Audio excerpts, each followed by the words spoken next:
start that. Don't talk like that. So, we were gonna do. Well, we'll wait a second and see if anyone joins us. That's always good to wait a second. Come on. We'll fill our vape juice. Wish we could smoke down here. Wouldn't it be sick? Well, the thing is, bro, the vaping is like, in terms of nicotine delivery, It's pretty good. It's optimal. Wow, did we look that yellow? Is this terrible lighting or great lighting? I think it's probably pretty bad. Wait, let's see. I mean, it might be better. How is it now? I don't know, dude. We got two. Do you know what some people do is they use one of those lights? Keith King. We just skated Coleraine a couple hours ago. See rain. Dude, but I bet that you were just getting up for work. Oh. Keith King works hard. Does he work nights? Hard-working man. Dude, Keith. Much respect. Greg Pravaznik. Greg, I got to see your glue-footed concave in person the other day. That was Greg's board. Oh. That he sent to Sam Cook at Life Skateboards. I remember. And we all enjoyed standing on that board. And I think that was from your C-clamp days. Yeah. That was awesome. Greg Pravaznik at Glue-Footed Skateboards. Loving it. Greg, was it you that was pouring water into your... Yep, Keith King's at work now. Was it you pouring water? 6 cups of water that fit in your concave after you... spar urethane. I think it was. He took a board before the holes were drilled. Yeah. He spar urethane the top. Okay. And then he took 10 cups of water. Yeah. Yes, it was Greg. He took 10 cups of water, poured them into the concave. Yeah. And it held 6 cups of water. Whoa. Which is a measurement. Dude, I said that is one of the gnarly. coolest measurements that I've ever seen. I loved it. That's a hefty concave. That's sick. I loved it. I And like a good concave. Yeah, it's got you've got pockets and stuff. Probably the last day to skate outside for a while. You know it has begun to be cold. And Greg is sending a board to me that will be here Thursday. I can't wait to share that with everyone. I can't afford to send things out to people for free. But I am so grateful for that board. That is going to go. I think we're going to do this. I'm still working on my my media tech here. This is going to be a studio type of deal here. That's where I'm going. About the videos, the content, the thought level. I'm happy that my board making has been contextualized within the work of Life Skateboards. And now I want to move on to exposing more and more people to the awesome things I see happening in skateboarding, which is like, by the way, Luke Coffey in the house on a shift from Colorado to Southern Illinois, Northern Illinois yeah. to, it looks like, Wisconsin. Maybe. Maybe. We'll and see. It's looking good. He and Maggie are they're on the move, and we're really super happy to have Luke here at the house. Luke lived here for 4 years. 4 years. And he's one of my best friends in the world. And I got to officiate at his, Keith King says he's going to start making himself a vacuum press, because for that he doesn't need a welder. Keith King, prepare yourself for fun. Making your own skateboards is, awesome. For me, it's been so fulfilling. Sorry, I just get emotional because my whole life skating, I used to look at these boards, and as I would wear them down, my heart would break because they were $60 when I was a child. And $60 back then was like $100 or $120 now. Yep. And you would save and save and save, and you'd get that new board, and you would see it's starting to wear down. And it wasn't like a guy who had an extra used board would flow me a board now and then. It's how I got my Shut Shark. It's how I got my Schmidt Sticks Chris Miller, which had the new nose concave. And I'm telling you, it meant more than the world to me, because skateboarding was more important to me as a kid than most likely it should have. To be quite honest, skateboarding is a great, fun thing. And for a lot of us, it's way more important than maybe it should be. but that's how human beings work. It's true. It's a thing. I see James Lee on here. I'd like to take a moment to greet you, James Lee, and to tell you that the time you spent with me in the UK is still making a difference for me. It has been a constant, the memory of your graciousness, your kind spirit when I was in the UK has been something that has sustained and fed me through transitions that were very difficult for me. I want to let you know how much you mean to me and how grateful I am that I got to meet you, and I look forward to being with you again in the UK. I can't wait to hear more stories of your skate time, of your time as a kid skating, and I also want to hear more stories from your work, because your work fascinated me. I know your work is difficult and can be a real drag sometimes, but hang in there, buddy. Hang in there, because James has an ankle fracture. Oh. And that is a big deal. When we sucks. break our ankles, we are bummed. Yes. And I want to let you know, I'm in human solidarity with you. And, wow. Gnarly. Today, Luke and I, we did more skateboarding than I thought we'd do. I didn't think I was going to be doing much skateboarding at all. I had a terrible skate session on Friday up in Muncie, because I knew it too. I'm a little out of shape, and I'm a little out of practice. It's that season of the year. And when I go to Life Skateboards, what do you think? He's been there a lot of times with me when I've gone up there. What happens when Lou goes to Life Skateboards? It's cold and somebody usually hits the ground real hard. It sucks.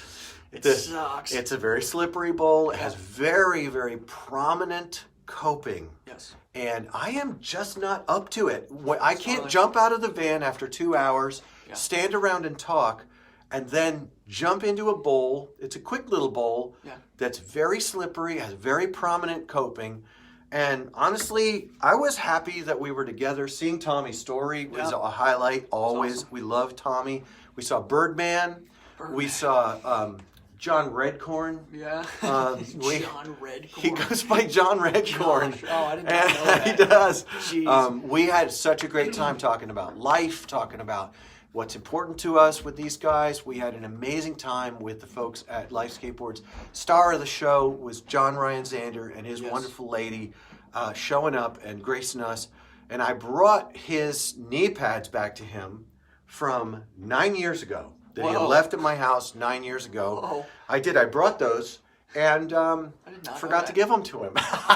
So here's to 9 more years of a pair of Chicago knee pads in my house that belong to John that I will not use because I'm giving them back to him. Nice. Yes.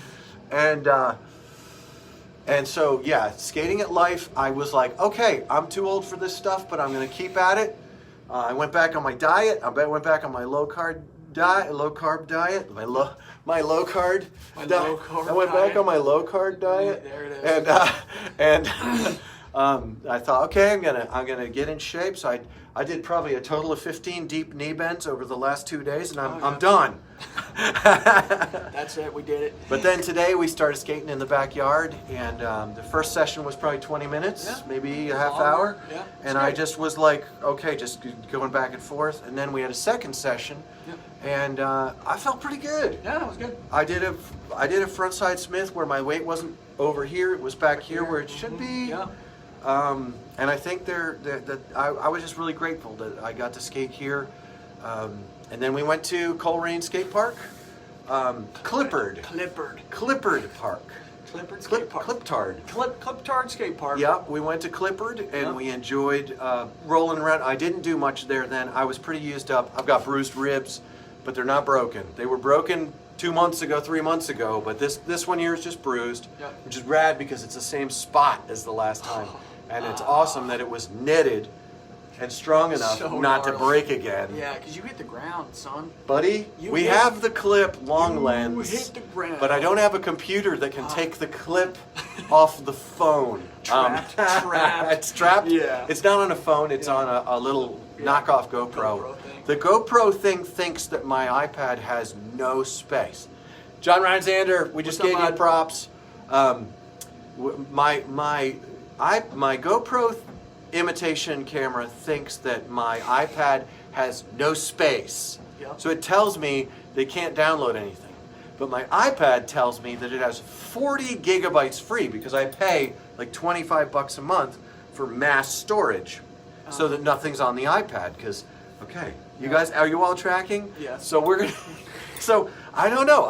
I'm serious about filming a part for Never Was this year, and I'm gonna get me a laptop and an external drive. I think my son has an old gaming laptop that's like broken.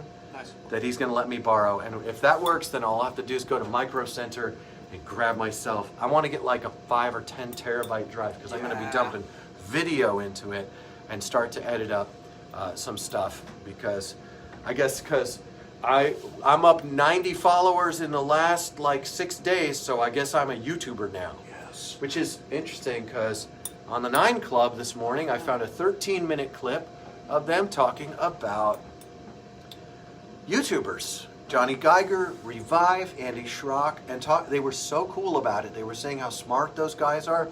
Luke and I have both made fun of YouTube content in the past. Yes. And I forgot about that. Yes, that was because we saw Anti-Hero Destination Unknown had only 52,000 views, and other stuff has got like,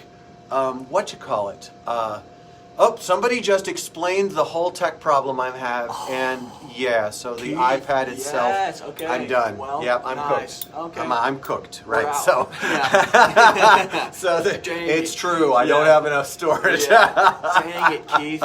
No, Keith, you ruled, dude. Thank you all for being here. I see we've got folks on here. Absolutely. And I should ask Luke a question. Anytime you want to talk about something. I don't know. I don't either. We don't just know. had a great day. We had a We're great here. day. Yeah, it's awesome. You know, maybe we'll do, what do you call it? Maybe we'll do an AMA tomorrow and ask me anything. Oh. We've only ever got like 15 people, so that would be boring as all get out. Nice. This isn't Reddit. Yeah. This isn't a Reddit thread. Dude. You know, we're not giving hot stock tips over here. No, we are not. Oh my goodness. Giving sick maker tips, though. Well, there are good sick maker tips. If you want to be a lowbrow, I'm not really that lowbrow. No, not anymore. I make good things. It's Yeah. true. I like real humility, not false humility. I do make a good plank. You do. I do. Absolutely. It's true.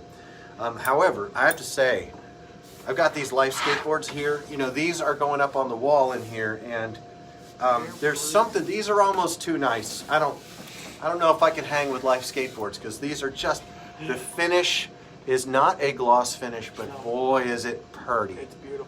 And and what's also cool about these is, like, these are blems, and I can see why this one's a blem. Look at the grain, though. The grain on the wood is awesome. Gorgeous, and these lino cut graphics are just really, look, here's the deal. Sam Cooke and Bryce Miller Bryce is in that shop 4 days a week, basically full time. And he is doing great work. Their process is different to my process. There are a couple things they do that are a little bit higher volume production, but none of those things depart from the basics of craft making. When I say craft, I mean the kind of attention and high quality you're putting into these decks. The way they do the holes in the board is different to the way I do, but the rolling glue, and those guys have a longer press time than I do. I do a 4-hour press time in my shop, which makes it's far superior. That's a fact. Industry-wide, that's far superior. These guys they have enough presses. They do a single press round in the morning, and it stays in 24 hours. Every deck right now during this time, if they were doing 4-hour cures and 3 rounds a day, they'd be making the best boards out there. Right now, everything is 24-hour cured out of that shop, and it really shows. And I'm happy that Sam Cooke has kind of saved me from, fading off into the sunset by putting his arm over my shoulder and saying, "Hey, be part of, what I'm doing over here. Be one of my workshops out there." And I'm happy that my molds are in his shop and that their work there. And Sam comes in later in the day or a couple days a week, and he puts the graphics on. And I shared on my Facebook a picture that Sam shared of just tons of boards that he had put the graphic on. And if I get a device with proper storage, I'll be able to share with you the video I took of me being talked through putting a graphic on with Bryce and how to do it. And I put the graphic on my latest board. But anyways, Luke and I are going to get back to the business of drinking tea and finishing up a wonderful day. And we'll be back at you in the morning. We'll do morning coffee with everybody, and you can catch all these videos on my YouTube channel. It should be found under the name Captain Lou. My channel can also be found, you can find everything in order on there. You can also find my channel, I think, under Happy Little Skateboards, first word, with Lou Ross, second word. I changed the name to Captain Lou, and now it looks like it's shifting over. It had to sift through the YouTube algorithm. But thank you guys who tracked me there. Thank you for some of the comments I'm getting on there. I check them. I care. I'm fascinated. I'm learning a lot. And we'll be back at you tomorrow. And you can always send us questions. I see that W. Dean Jones is watching. I saw your message. It looks like we're not going to get to talk tonight, but maybe we'll give it a shot. Thank you all. Eric Sanders, good to see you. Love. We love you all. We'll talk to you soon. Peace.